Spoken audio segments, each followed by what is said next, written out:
Okay, unconventional podcast and random. So it's been a bit of a weird day. So we both woke up at 6 a.m. in Cairns. Alex dropped me off at the airport and I flew to Gold Coast. And then I went to Pack Fair on a bus and had these mad yarns with the bus driver. Got off at Pack Fair, caught up with some friends, and then Alex called me and said, okay, like I'm heading to the airport now in Cairns because he was supposed to fly to Sydney for work. Yeah, straight to Sydney and then flights buggered up. And now I'm going from Cairns to Brisbane to Sydney. Yes, and so long story short, we're both in Brisbane now. So I drove straight away from where I was to Brisbane and I picked Alex up. And yeah, we've gone for lunch and he's got a 5-hour stopover before his next flight. So yeah, I thought it would be a like a good opportunity to start this podcast series. It's a bit unconventional, but yeah, we're just talking about. We did literally just pull over on the side of the road. Like we should probably just kickstart this.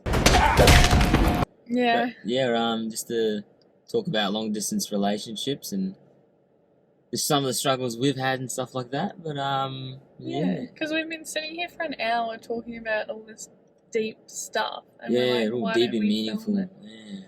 So, for those that don't know, Alex and I met we started dating in March 2017, and it's currently November 2020. And we've been doing long distance for over 3.5 years. It's almost 4 years. Yeah.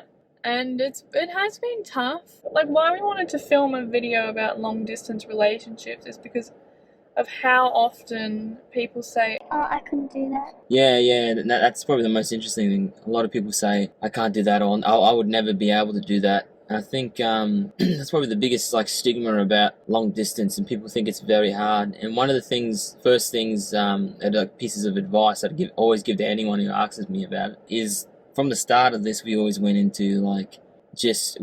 I talked to Abby. I was like, let's just be open-minded. We don't hang out for the next time I'm going to see her. We'll just be open-minded and just wait and just take every day as it comes and And I think that was good for the most of it. That's very hard to achieve. I think we both approach things or our relationship differently. It's perfect though, because we worked out, we're still together. But I'm always bawling my eyes out every time we leave. I'm getting teary right now.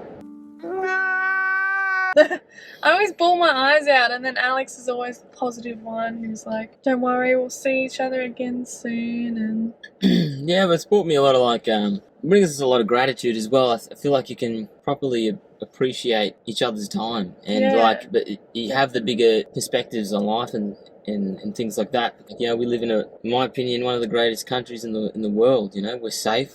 Nothing's going to happen to us. We still exist in the same plane of existence. What more could you ask for?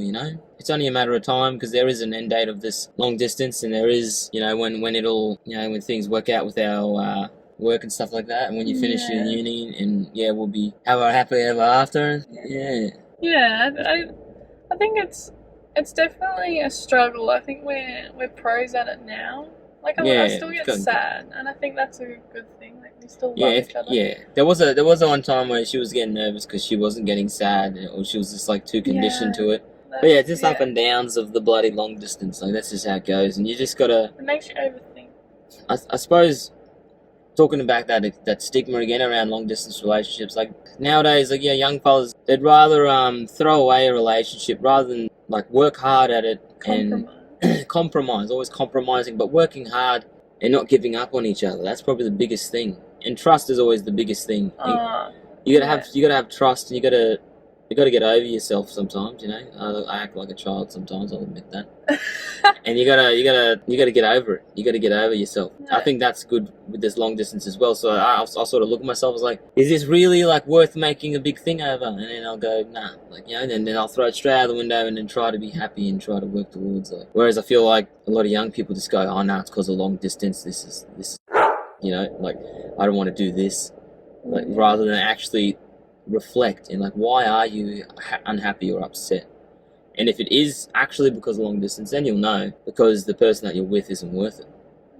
you can't trust them. Or they do things that, you know, that completely unfair, and they know that it annoys you, you know. The trust, like, is such an important thing, I think. Mm. Well, honesty and trust, but loyalty as well. Like I was saying before to Alex, like, Alex is my best friend, and I do talk to you about everything, and I think, like, I tell you more than I tell, like, anyone else in the world. And, like, we do long distance, but, like, we know each other so well, we know everything, and I think that might come from we FaceTime every single night, and I guess all we talk about is, I don't even know what we talk about, but we talk about shit. We yarn forever.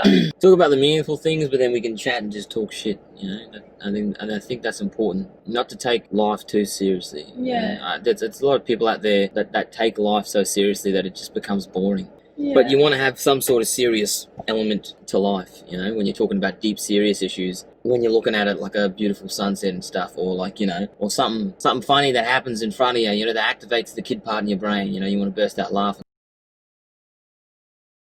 And that's why I feel like, you know, don't take life too seriously. Laugh at those things, you know. Don't just look at it and just like fucking. You think that you might as well be a bloody Agent Smith from the bloody Matrix, you know. Mr. Anderson. Facts about our relationship is that we call each other as often as possible. Like, whenever there's a small moment, or wherever I'm not yarning to someone else, like, we'll be on the phone. And I don't think that's, like, I imagine some people would be like, oh, that's a bad thing, like, where's your space? But we give each other space. And yeah, like I go to gym and stuff, like, and I'm not live streaming to it, you know, but I have my own little time. yeah, You know, I do have my own little time. yeah, and It I'm doesn't feel like I'm studying. being suffocated, you know.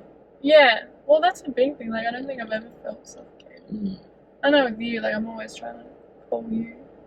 Even, like, I want to have Alex there. She's watching definitely me study. that live stream joke becomes from, you know, a joke I used to make when because Abs is always so keen to bloody, she'll try to get any bit of bloody FaceTime time that she can. Yeah. So I'd be like, bloody, might as well just set up a Twitch account with just you as a bloody someone who watches, and just live stream my whole events to you. And she's like, yes, I want this. I would want that. I want this. I need this. Yeah. Bloody hell. I don't need this. And a part of that is also, like, what other facts of our relationship is that Alex is in the military and he goes away, and I can't talk to him for months. And what's the longest time? 3 months? 3 months we went without. Probably like 4 months already. And that's a fair whack of that. That's a tenth of our relationship, is it? I don't know. Quick math. But that's a fair chunk of our relationship going without talking. Like, we email, but, like, yeah, we don't talk to each other. Takes a while to get used to. I remember I started, like, when you first went away for like 6 or 8 weeks. Alex was supposed to fly to me in a couple of days' time, and then turns out he's getting sent away on a deployment for 6 to 8 weeks, and I was bawling my eyes out forever. Like, it was so. It was the bloody horrific. end of the world. It was the end of the world. It was. I was devastated, and from that, like, I started developing migraines. My brain actually, like, I was under so much stress. Yes, it's pretty hectic. My brain actually started swelling, and I started seeing neurosurgeons, and they thought I had early communicating hydrocephalus, which is really bad, but turns out no, like, I don't have that. It was just stress that It was actually just makes stress. And you guys are pretty doctors don't know shit. bad. Hey, before the views, I'm not anti-vaccine. You know? Yeah, we have people that Yeah. doctors don't know shit, and the flu vaccine's just water. Another element, I think, that, like, how we function so well is that we've adapted so much as human beings, our personality. Not so much what we value. Yeah. We value very similar things. Well, I always said at the start of all this hectic stuff was that I professed my love to her. No, but I said I would do anything that I needed to you know, make sure that we can still be together, and I'd always change if I needed to. I think that's very important. Yeah, you're not like, oh, well, love me for who I am. This is who I am. Put up with this. Like, Yeah, there's certain elements, like certain elements. to a degree. To a degree, I do believe that. But if you're going like, if you're not compromising at all, yeah, it's not going to work for long distance, and it's probably you're choosing to do long distance with the wrong person. Yeah, like, I think I'm a different person. I think you're a different person. Like, when we first started out, you were quite jealous. Yeah, okay. And I was a bloody jealous bastard. Nah. Like I was really immature and like, ooh, Tesla. Ooh, X and Y. And the dog's looking And at the us. dog, hello, puppy, Tesla. Yeah, I was bloody very immature, and I think it come from like past relationships and stuff, and yeah, I just got done wrong by a bunch of bloody skanks. No.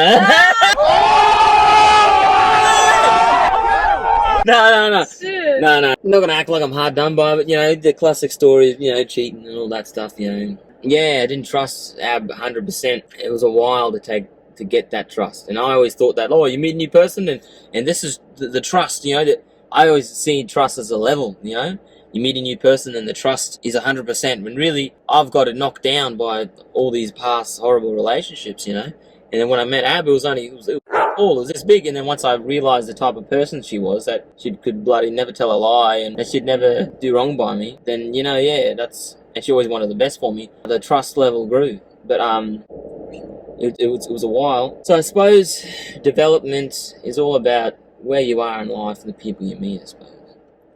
Yeah, and I think I've grown. Like I used to have I was really stubborn. I think we're both quite stubborn.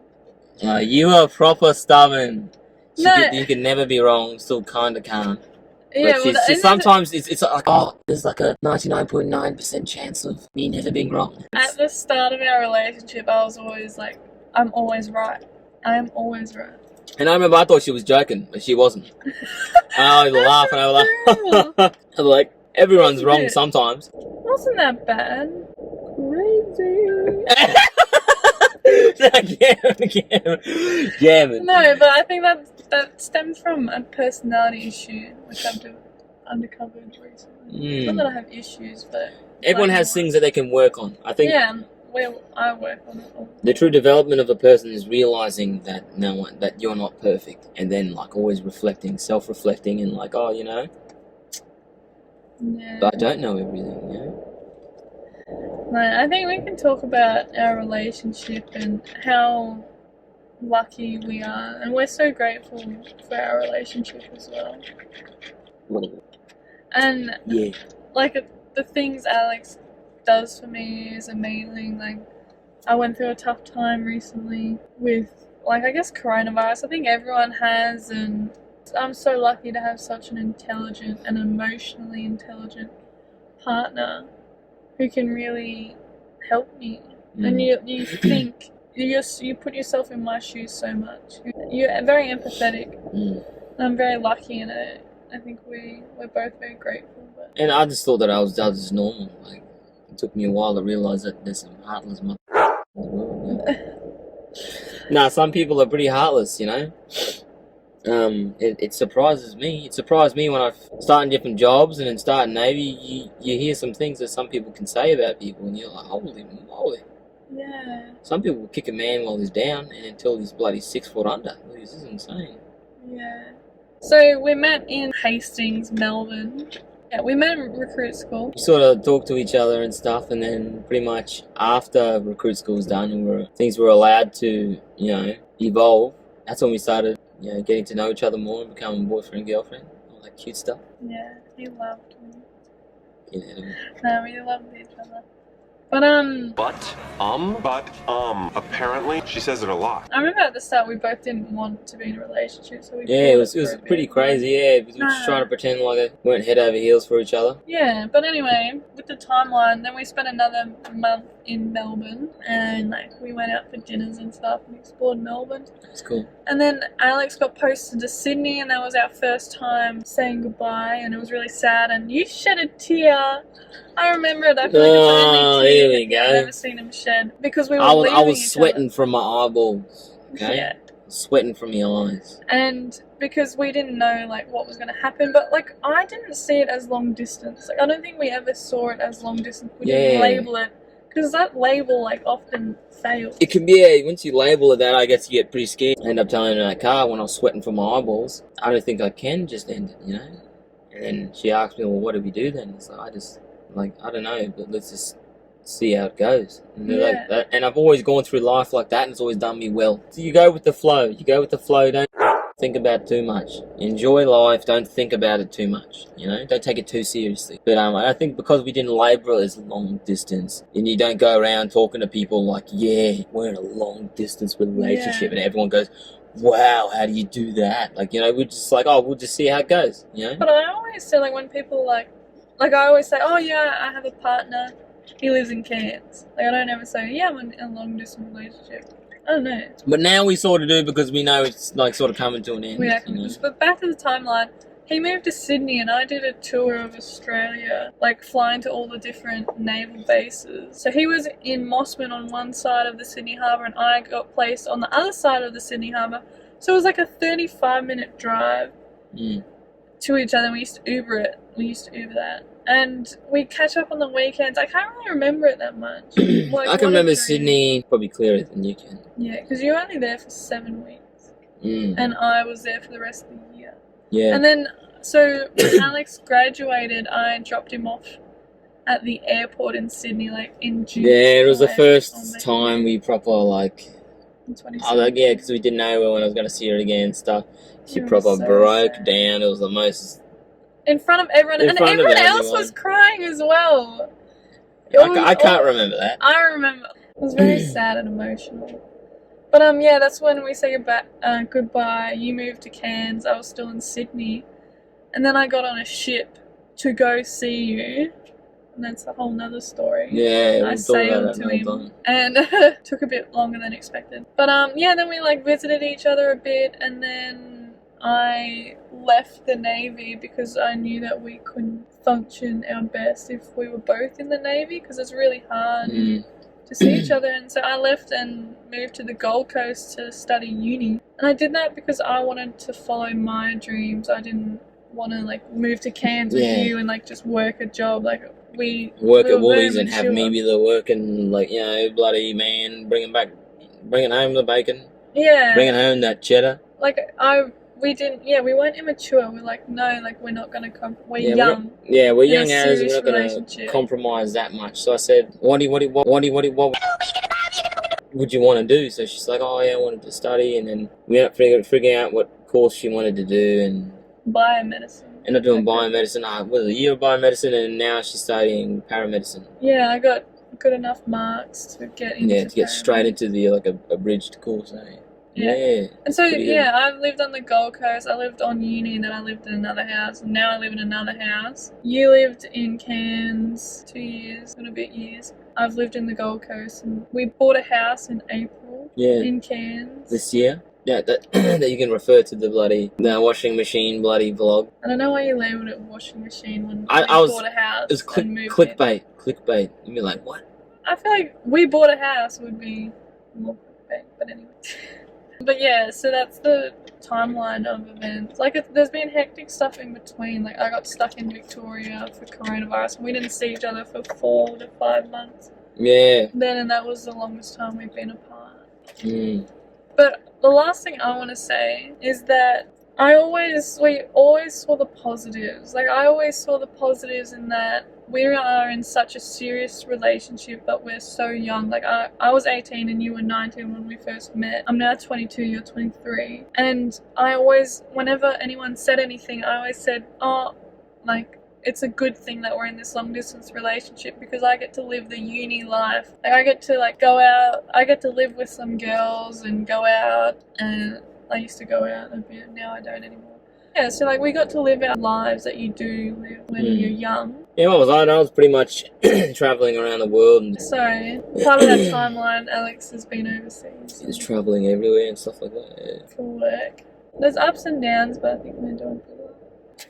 If you guys like these little episodes talking about the stuff, the normal like and subscribe. But yeah, let us know. Because we yarn forever. Yeah, we yarn like this all the time. But like hectic stuff. Hectic yarns. So yeah, we thought we just might as well start setting up cameras and start talking about this stuff so you guys can see it as well. But because we live very interesting lives, very unique lives, and just thought that it'd be some good content to share with everyone. Yeah, thanks for watching, guys. Leave a comment on what you want us to talk about next time, maybe. Or if there's something there that you want us to expand on further, just leave a comment and we'll talk about it next time.